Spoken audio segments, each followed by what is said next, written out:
What does breakfast in China look like? For 24 yuan, I got a bowl of mutton soup with a bone broth that's been simmering since 4 a.m. In each bowl, they put in 75 grams of meat and a handful of chewy sweet potato noodles. Locals like to pair it with a spongy flatbread that's dunked into the soup so it soaks up all the flavor. The mutton is so tender and the soup is really flavorful.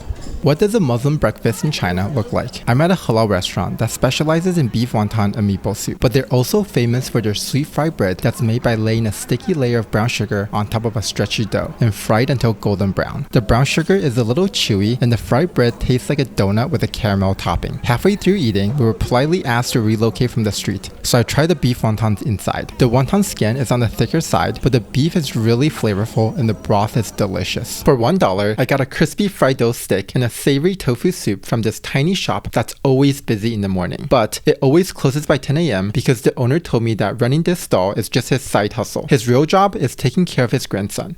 For 50 cents, I got this egg and pork breakfast sandwich in China that will give the McMuffin a run for its money. To make it, she first pours bread batter into a heated mold, then adds a fried egg and ground pork on top. She then makes some space and adds another layer of bread batter and flips the other side upside down and completely encloses the egg and pork in the bread. She then slaps it to get all the air out, and then it's coated with butter and cooked slowly until the pork is done and the outside is golden brown. It's delicious and much better than a McMuffin. For 10 cents, I got this ma hua from Yingcheng Morning Market. This auntie takes a long piece of dough and twists it into a tight spiral before it's fried. The twisted shape exposes more surface area to the oil, so it's extra crunchy. It's slightly sweet and really tasty. What does breakfast look like in China? For 20 yuan, I tried the bowl of Tou Nao. It has a strong alcoholic flavor and it's really thick and gooey. It's almost like mashed potatoes. It's made with lamb soup, steamed wheat, cooking wine, herbs, and lotus root. Locals believe it's good for the health, but I'm not a huge fan of it. They usually enjoy it with chives on the side and sometimes a small cup of yellow wine. As for me, I still prefer simple lamb soup and steamed shumai. For just 10 cents, I got China's bagel cousin, Quan.